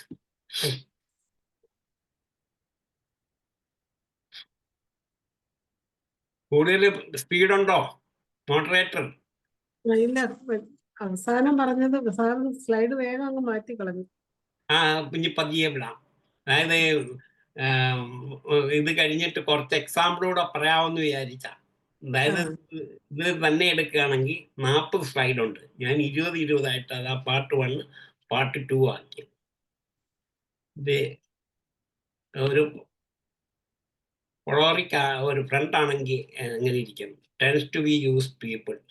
ആൾക്കാരെ ശരിക്ക് അയാൾ മുതലെടുക്കും. ഡോമിനേറ്റ് ആൾദേഴ്സ്. അവരുടെ ഒക്കെ മുമ്പിൽ ഏറ്റവും മുമ്പിൽ തന്നെ നിൽക്കും. Knows everything. എനിക്കെല്ലാം അറിയാവുന്നുള്ള രീതിയിലാണ്. എന്നെ ആരും പഠിപ്പിക്കണ്ട, എനിക്കെല്ലാം അറിയാം. അയക്ക് അതിൻ്റെ അകത്ത് ഒരു ചുക്കും അറിയാൻ മേലെങ്കിലും അയാൾ ഭാവിക്കുന്നത് അങ്ങനെയാണ്. Decide for others. വേറുള്ളവരുടെ കാര്യത്തിൽ കൂടെ ആവശ്യമുണ്ടെങ്കിലും ഇല്ലെങ്കിലും അവരുടെ കാര്യങ്ങളിൽ കൈകടത്തുകയും അവരുടെ കാര്യങ്ങളിൽ കൈകടത്തി ചില തീരുമാനങ്ങൾ എടുക്കാനും അവർ തന്നെ കൈകടത്തി അതിൻ്റെ അകത്ത് ചെയ്ത തീരുമാനങ്ങൾ എടുക്കും. Can do everything better. എനിക്കെല്ലാം ചെയ്യാൻ പറ്റും എന്നുള്ളൊരു തോന്നലാണ്. Is independent. ഞാൻ വളരെ സ്വതന്ത്രം ആണെന്നുള്ളൊരു തോന്നൽ. Possessive of friends and mate. അതായത് കാര്യമാണെങ്കിൽ അനങ്ങാൻ സമ്മതിക്കുകയില്ല. എൻ്റേതാണ്. വഴിയെ പോലെ ഒരുക്കം നോക്കാൻ പോലും സമ്മതിക്കുകയില്ല. ഫ്രണ്ട്സിനെ ആണെങ്കിലും ഒരിക്കലും ഒരു തെറ്റ് പറ്റിയാൽ പോലൂടെ അതിനെ നമ്മൾ ന്യായീകരിക്കാനും അല്ലാതെ അത് തെറ്റുപറ്റി എക്സ്ട്രീംലി സോറി എന്ന് പറയാൻ അവർക്ക് ഭയങ്കര മടിയാണ്. അയാൾ ഒരിക്കലും പറയാനില്ല എനിക്ക് തെറ്റുപറ്റി, I am sorry, excuse me എന്ന് അയാൾ ഒരിക്കലും പറയാതെ. May be right but unpopular. ചിലപ്പോൾ ശരിയാകാതിരിക്കാം. അപ്പം ഞാനിത് കൂടുതൽ പറയുന്നത് എന്തിനാണെന്ന് ചോദിച്ചു കഴിഞ്ഞാൽ, പെട്ടെന്ന് തീർത്തോ എന്നാണെന്ന് ചോദിച്ചു കഴിഞ്ഞാൽ, ഇനി ഇതിൻ്റെ അകത്ത് ആർക്കെങ്കിലും ഇതിനെക്കുറിച്ച് പറയാനോ സംസാരിക്കാനോ ഉണ്ടെങ്കിൽ സംസാരിക്കാൻ വേണ്ടിയാണ് പെട്ടെന്ന് തീർത്തത്. ഇതിൻ്റെ അകത്ത് ആർക്കെങ്കിലും ഉണ്ടെങ്കിൽ ഇനി കുറച്ച് മെഡിസിൻ ഇതിൻ്റെ അകത്ത് ഈ 2 എണ്ണം സംസാരിച്ചതിൽ എന്തൊക്കെ ഉണ്ടെന്ന് പറയാനായിട്ടാണ്. അതായത് സാങ്കുനിന്, അക്നൈറ്റ് സാങ്കുനാണ്, കാക്ടസ്, ഓഫിയ, പറമെറ്റ്, അയോസ്യാമസ്, ഫോസ്ഫറസ്, പ്ലാറ്റിന, സൈലീഷ്യ. ഇത്തരം മെഡിസിനാണ് കൂടുതലായിട്ട് ഈ സാങ്കുനിൻ ടെമ്പറാമെന്റ് ഉള്ളത്. ഒന്നുകൂടെ പറയാമോ സാറ്? അക്നൈറ്റ്, കാക്ടസ്, ഓഫിയ, പെർമെറ്റ്. അതായത് ചിലതിൽ 2-3 തരത്തിലുള്ള ടെമ്പറാമെന്റുകളുണ്ട്. അയോസ്യാമസ്, ഫോസ്ഫറസ്. ഇന്ന് ശകലം മുമ്പേ ഒരു സ്ത്രീ, നല്ല പോസ്റ്റർ, ഒരു ഡോക്ടർ, ഒറീസ എന്നുള്ള ഭുവനേശ്വറിലുള്ള ഡോക്ടർ, എന്താ അവസാനം പാണ്ടെന്നാണ് കേട്ടെ, പുള്ളിക്കാരത്തി ഫോസ്ഫറസിനെ കുറിച്ച് ഒരു നല്ല വിവരണം നമുക്ക് തരികയുണ്ടായി. പ്ലാറ്റിന, സൈലീഷ്യ ഇത്രയാണ്. അതായത് 2, 4, 6, 8 മെഡിസിനാണ് നമ്മുടെ മെറ്റാമിനിക്കകത്ത് വളരെ ഡീറ്റെയിൽസ് ആയിട്ട് ഇതിനെക്കുറിച്ച് സാങ്കുനിൻ ടെമ്പറാമെന്റിനെ കുറിച്ച് പറഞ്ഞിരിക്കും. ഇനി കൊളോറിക് ടെമ്പറാമെന്റിൽ കോഫിയായും ക്രോട്ടാലിസും പറഞ്ഞിട്ടുള്ളൂ. 2 മെഡിസിനും ഓർക്കാൻ എളുപ്പമാണ്. പിന്നെ ഈ അക്നൈറ്റിൻ്റെ ഇത് പറയുമ്പോൾ നമ്മൾ പറയുന്നത് ടെൻഷനാണ്. എപ്പോഴും ആൾക്ക് ടെൻഷനാണ്. റെസ്റ്റ്ലെസ്നെസ് നമുക്കറിയാം. ടയർ റെസ്റ്റ്ലെസ്നെസ് ഏതൊക്കെയാണ്? റെസ്റ്റോക്സും ആഴ്സനിക്കാണ്. Place to place. ഒരിക്കലും ഒരു സ്ഥലത്ത് തന്നെ നിൽക്കില്ല. അങ്ങോട്ടും ഇങ്ങോട്ടും ഒക്കെ നടന്നുകൊണ്ടിരിക്കും. ഒരിടത്തിരിക്കാൻ പറ്റിയത് നിന്ന് കഴിഞ്ഞാൽ ഉടനെ എഴുന്നേക്കും. പിന്നെ അങ്ങോട്ട് പോകും, പിന്നെ ഇങ്ങോട്ട് പോകും. പേടിയുണ്ട്, ആൻഷ്യസ് ആണ്. അതുപോലെ തന്നെ പേടിയുണ്ടെങ്കിലും പുള്ളി പറയും ഞാൻ ഇന്ന സമയത്ത് മരിക്കും. അതായത് ഈ അടുത്ത കാലത്ത് ഞങ്ങളുടെ ഒരു കൂട്ടുകാരനെ കാണാൻ പോയി.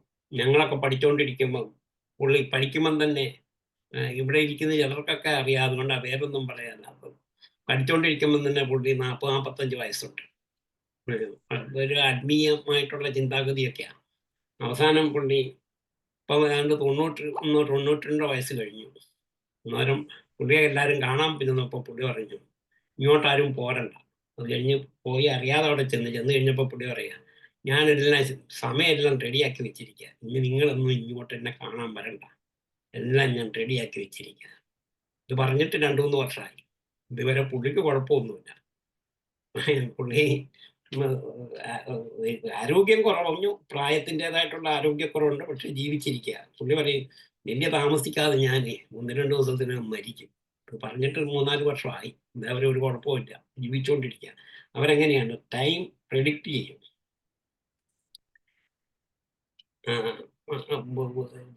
പ്രെഡിക്റ്റ് ചെയ്തിട്ട് അവർക്ക് മരുന്നൊക്കെ കഴിക്കാൻ ഇഷ്ടമാണ്. മരുന്നൊക്കെ കഴിക്കും. ഈ ചാകാൻ പേടിയാണെങ്കിൽ കൂടെ ഔഷധങ്ങളൊക്കെ കഴിച്ചുകൊണ്ടിരിക്കും. അതേമത്ത് ഇത് പറയുമ്പോൾ നമുക്ക് വേറൊരു മരുന്നുണ്ട് ഈ ഫിയറിനുള്ളത്, ആഴ്സനിക്കാണ്. ഇതല്ല, ഈ സാങ്കുനിൻ ടെമ്പറാമെന്റ് ഒന്നുമല്ല. മരുന്ന് കഴിക്കുകയല്ല, അയക്ക് ഈ രോഗത്തില് ചികിത്സിച്ചാൽ കുറവാകുകയില്ല. അതുകൊണ്ട് കൂടി ഡോക്ടറെ ഒന്നും കാണാൻ വിളിച്ചാൽ വരിക, ആശുപത്രിയിലൊന്നും പോകില്ല. കാരണം ഡോക്ടർമാരെ ഒന്നും അയക്ക് വിശ്വാസമില്ല. അയക്കും ഫിയർ ഫോർ എൻ്റെ അർത്ഥമാണ് ഈ മരിക്കാൻ പേടിയുണ്ട്, പക്ഷെ അയാൾ മരുന്നൊന്നും കഴിക്കുകയില്ല. ഇത് തമ്മിലുള്ള വ്യത്യാസം അതാണ് പ്രധാനപ്പെട്ടത്.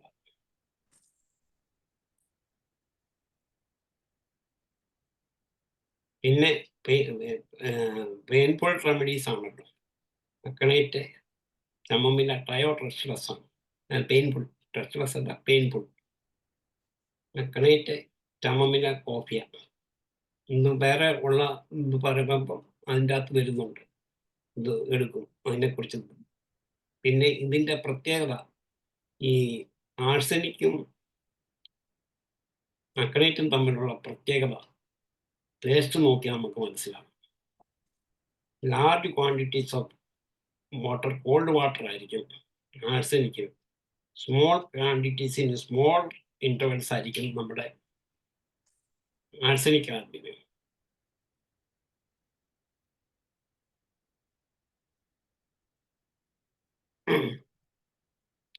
ഇതൊക്കെയാണ് കൂടുതൽ പറഞ്ഞത്. പിന്നെ ഞാൻ അടുത്ത കാലത്ത് ഇതുപോലെയുള്ള ഒരു അക്കണേറ്റ് പേഷ്യനെ ട്രീറ്റ് ചെയ്യാനാണ് ഈ സാങ്കുനിൻ ടെമ്പറാമെന്റ്. ഫിയർ, ഡാർക്കിന് ഇരുട്ടത്ത് പേടിയായിരിക്കും, ഗോസ്റ്റിനെ പേടിയായിരിക്കും, വെളിപ്പാൻ ക്രൗഡ്സ് പേടിയായിരിക്കും, സ്ട്രീറ്റ് ക്രോസ് ചെയ്യാൻ പേടിയായിരിക്കും. ഇതൊക്കെയാണ് ആഴ്സനിക്കിൻ്റെ സാങ്കുനിൻ ടെമ്പറാമെന്റിന്റെ ഉള്ള പ്രധാനപ്പെട്ട ഡിഫറൻഷ്യൽ പോയിന്റ്. അടുത്തത്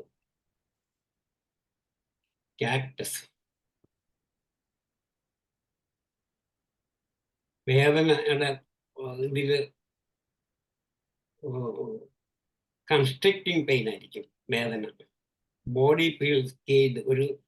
നമുക്കറിയാം, ഞാൻ ഓർക്കുന്നുണ്ട് ഒരു case, late doctor KS Prakasham treat ചെയ്ത ഒരു കേസ്. ഇങ്ങനെ ശരീരത്തിൻ്റെ ഇവിടെ ചങ്കിൻ്റെ അവിടെ, ഇത് കാണാവോ ശരിക്കും? കാണാം. ചങ്കിൻ്റെ ഈ ഇവിടെ ഇങ്ങനെ പിടിച്ചോണ്ടും വരിക. എനിക്ക് BP ഉണ്ടായിരുന്നു, പാൽപിറ്റേഷൻ ഉണ്ടായിരുന്നു.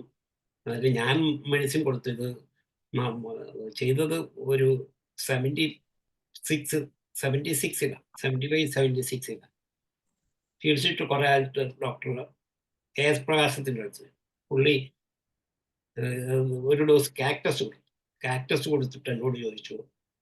ഞാൻ ചോദിച്ചന്നേരം ഏതാ മെഡിസിൻ എന്ന് പറഞ്ഞുതരാമോ സാറെന്ന് ചോദിച്ചാൽ പറഞ്ഞു, അയാളുടെ കൈ എവിടെ ആയിരിക്കുന്നു കണ്ടോ, ഒരു കേജ് പോലെയുള്ള പീവിങ് ഉണ്ടായിരുന്നു പുള്ളി കൊടുത്തത്. പാൽപിറ്റേഷൻ ഉണ്ടായിരുന്നു, ഫിയർ ഓഫ് ഡെത്ത് ഉണ്ടായിരുന്നു.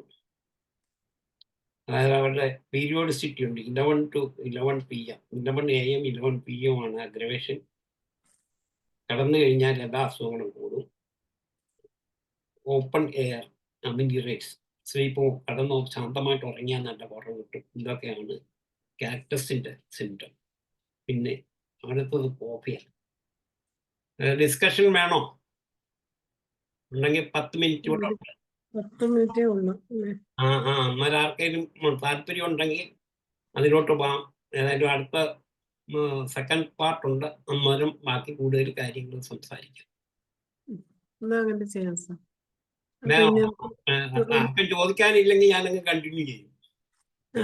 ചോദിക്കട്ടെ, ആർക്കെങ്കിലും നല്ലത്. ആർക്കെങ്കിലും സാറിനോട് എന്തെങ്കിലും ചോദിക്കാനോ അഭിപ്രായം പറയാനോ ഉണ്ടെങ്കിൽ ഹാൻഡ് റൈസ് ചെയ്യാം. ആഡ് ചെയ്യാനുണ്ടെങ്കിലും ചെയ്യാം. അതെ, ആർക്കെങ്കിലും എന്തെങ്കിലും പറയാനുണ്ടെങ്കിൽ ഹാൻഡ് റൈസ് ചെയ്യാം.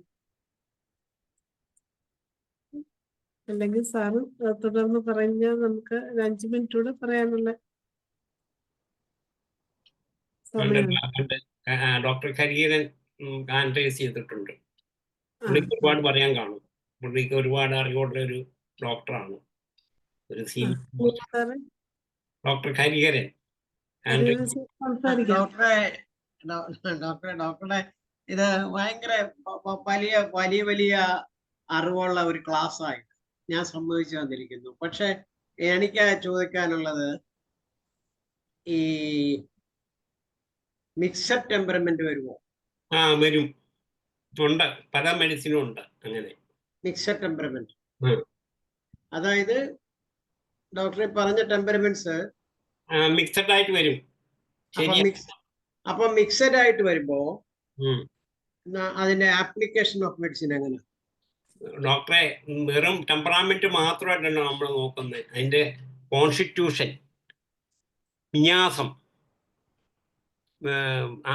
തെർമൽ റിയാക്ഷൻസ്, ഇതെല്ലാം കൂടെ കണക്കിലിടും. അന്നേരം നമുക്കൊരു ഇത് കിട്ടുകയല്ലേ.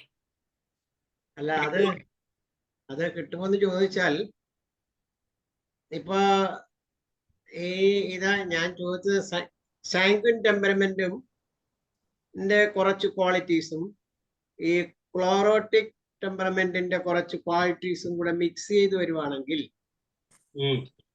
അതിന് അങ്ങനെയുള്ള മെഡിസിൻസ് ഏതൊക്കെയാണ്? ഉദാഹരണം ഞാൻ പറയാം, 1-2 പറയാം. ഇപ്പം എനിക്കറിയാം ഈ ഇത് വരുമെന്ന്. ഇപ്പൊ സൈലീഷ്യ പലതും ഇതിൻ്റെ അകത്ത് പറഞ്ഞിട്ടുണ്ട്. അതുപോലെ തന്നെ ഇപ്പൊ ഇവിടെ തന്നെ കോഫിയ പറഞ്ഞിട്ടുണ്ട്, സാങ്കുനിൻ ടെമ്പറാമെന്റ് അകത്ത്. എനിക്ക് ഈ ക്വസ്റ്റ്യൻ വരുമെന്ന് എനിക്കൊരു ചെറിയ ഗ്രൂപ്പ് ഉണ്ടായിരുന്നു, അതുകൊണ്ടാണ് ഞാൻ പ്രിപ്പയർ ചെയ്ത് വെച്ചത്.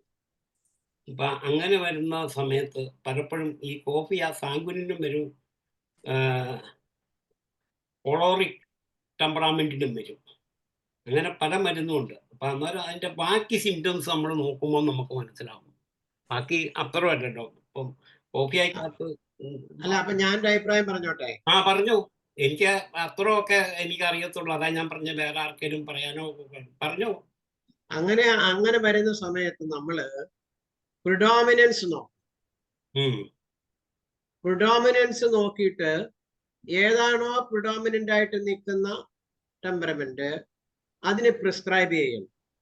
അപ്പൊ അതിന് പ്രിസ്ക്രൈബ് ചെയ്ത് കഴിയുമ്പോൾ ആ ടെമ്പറമെന്റിന്റെ ഇന്റൻസിറ്റി കുറയുകയും പാർഷ്യൽ അനിഹിലേഷൻ നടന്നു കഴിഞ്ഞാൽ പിന്നെ അടുത്തത് വരുന്നത് ഈ മറ്റേ ടെമ്പറമെന്റ് ആണ് വരുന്നത്. അപ്പൊ നമ്മള് ആ ടെമ്പറമെന്റിന് പ്രിസ്ക്രൈബ് ചെയ്യണം. അങ്ങനെ നമ്മൾ അഡ്വാൻസ് ചെയ്ത് പോകണം. അപ്പൊ അങ്ങനെ വരുമ്പോ ഈ മയാസത്തില് ഇപ്പൊ സിഫിലിറ്റിക് മയാസത്തില് ആണ് എങ്കിൽ അത് it will come to psychotic miasm, then it will come to psoric miasm. ഈ സോറിക് മയാസത്തിലേക്ക് വന്നെങ്കിൽ മാത്രമേ ഒരു ക്രോണിക് ഡിസീസ് കംപ്ലീറ്റ് ആയിട്ട് ക്യൂർ ചെയ്തു എന്ന് നമുക്ക് പറയാൻ പറ്റത്തുള്ളൂ. ഇത് ക്രോണിക്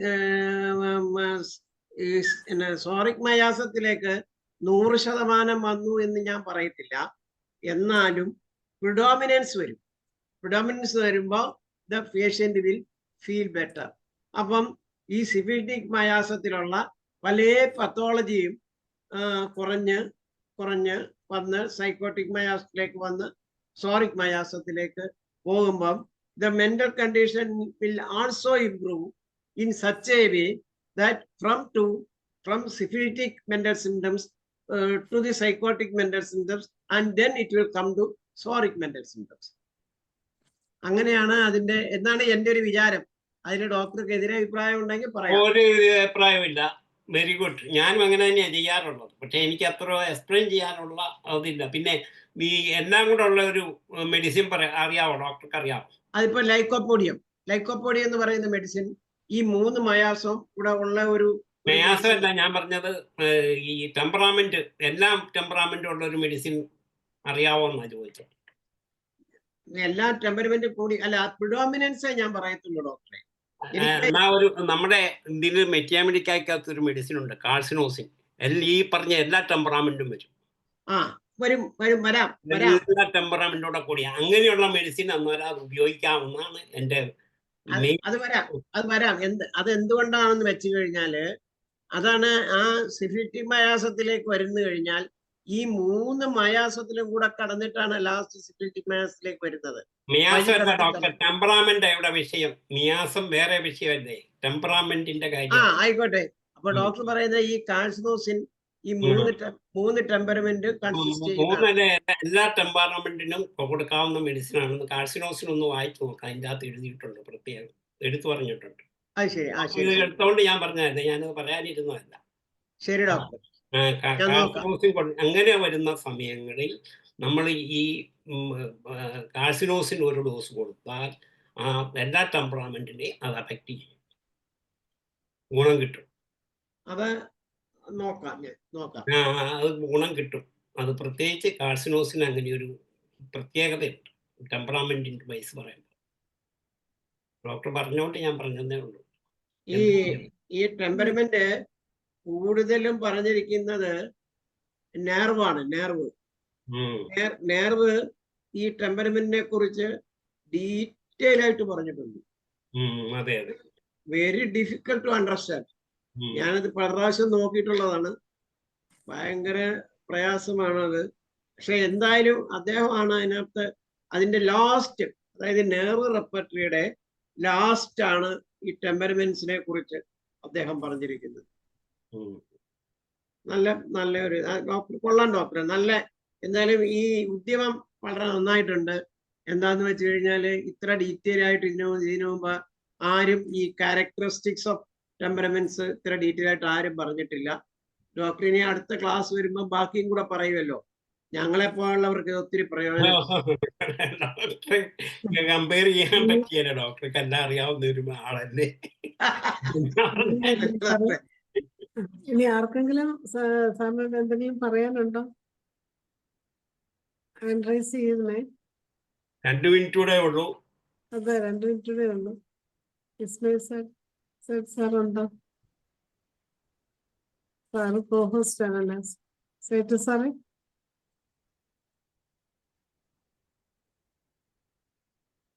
കമന്റ്സ് ഒന്നും ഇല്ല കേട്ടോ. നല്ല ക്ലാസ് ആയിരുന്നു. അടുത്ത ക്ലാസ് കൂടി കേട്ടിട്ട് കമന്റ്സ് പറയാം. ശ്രീമുള്ളക്കുറിപ്പ് സാറ് നമ്മളെയൊക്കെ ഉയർന്നു നിൽക്കുന്ന ആളാ. നിങ്ങളെ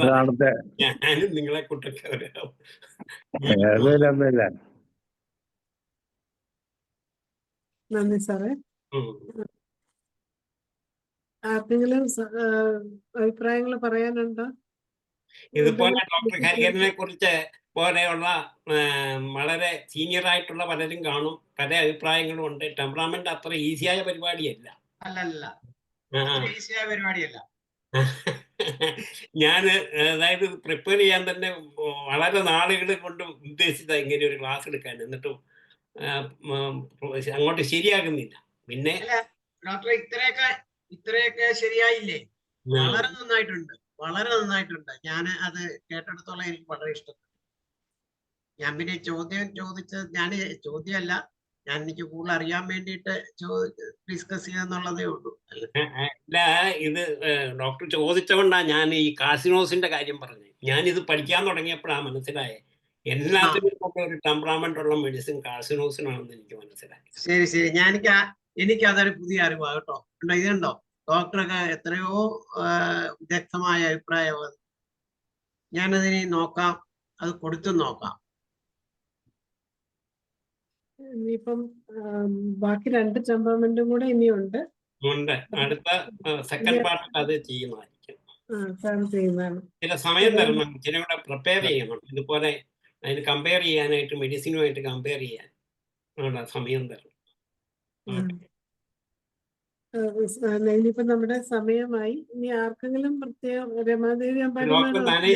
ധനേഷ് കൈ ഉയർത്തി.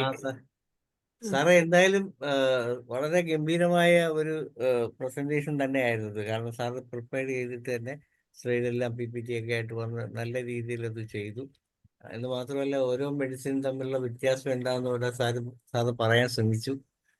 പിന്നെ പ്രധാനമായിട്ട് ഈ ടെമ്പർമെന്റ് അറിയാമെങ്കിലുള്ള ഏറ്റവും ഗുണമെന്ന് പറഞ്ഞാൽ നമ്മൾ റെപ്പർട്ടറി ഒക്കെ ചെയ്ത് കഴിയുമ്പോൾ നമുക്ക് ഇപ്പോൾ ഉദാഹരണമായിട്ട് 2 മരുന്ന് ഒരുപോലെ വരുന്നു, ഒരേ മാർക്ക് വരുന്നു, ബാക്കി ടെർമൽസും ഒക്കെ ഒരുപോലെ വരുന്നു. അപ്പം നമുക്കൊരു കൺഫ്യൂഷൻ വരും, ഇതിലേതാണ് കറക്റ്റ് മെഡിസിൻ. അപ്പം അങ്ങനെയുള്ള സമയത്ത് നമ്മൾ ഈ ടെമ്പർമെന്റിലോട്ട് പോവുകയാണെങ്കിൽ അത് വെച്ചുകൊണ്ട് നമുക്ക് കുറെ കൂടി ക്ലാരിറ്റിയോടുകൂടി ആ മെഡിസിൻ എഴുതാൻ പറ്റും, അല്ലെങ്കിൽ പറയാൻ പറ്റും. അങ്ങനെ വരുമ്പോൾ കറക്റ്റ് റെമഡി തന്നെ നമുക്ക് കൊടുക്കാൻ പറ്റും. ഇതാണ് ഈ ടെമ്പർമെന്റ് അറിയാവുന്ന ഒരു ഗുണം. ഉദാഹരണമായിട്ട് ഇപ്പം നമുക്ക് വെള്ളാപ്പള്ളി നടേശന്റെ ഒരു രീതിയല്ല മറ്റൊരാളുടെ രീതി. അപ്പം ഇതൊക്കെ കാണുമ്പോൾ തന്നെ നമ്മളുടെ എല്ലാം മനസ്സിലൊരു ധാരണയുണ്ടാവും, ഇന്നയാൾ ഇങ്ങനെയൊക്കെയാണ്, അപ്പൊ ഇന്നയാൾക്ക് ഇന്ന ഒരു ക്വാളിറ്റിയാണ് വരുന്നത്, അപ്പൊ ഇന്നയാളുടെ ടെമ്പർമെന്റ് ഇതൊക്കെയാണ്. അപ്പൊ സ്വാഭാവികമായിട്ടും അദ്ദേഹത്തിന് ഒരു അസുഖം വരുമ്പോൾ നമ്മൾ അഥവാ റെപ്പർട്ടറി ചെയ്യുകയാണെങ്കിൽ നമുക്കത് വളരെ വേഗത്തിൽ ആ മെഡിസിൻ എത്തിച്ചേരാൻ പറ്റും. അപ്പൊ ഇതുപോലെ തന്നെ ഒരു പ്രീസ്റ്റ് ആണെങ്കിൽ അദ്ദേഹം എങ്ങനെയാണ് പെരുമാറുന്നത്, അദ്ദേഹത്തിന്റെ ആ ക്വാളിറ്റി എന്തൊക്കെയാണ്, അദ്ദേഹത്തിന് ചിലപ്പോൾ എല്ലാ പ്രീസ്റ്റുകളും ഒരുപോലെ ആവണമെന്നില്ല. അപ്പൊ അതെല്ലാം നമുക്ക് ഡിഫറൻഷിയേറ്റ് ചെയ്യാൻ പറ്റും.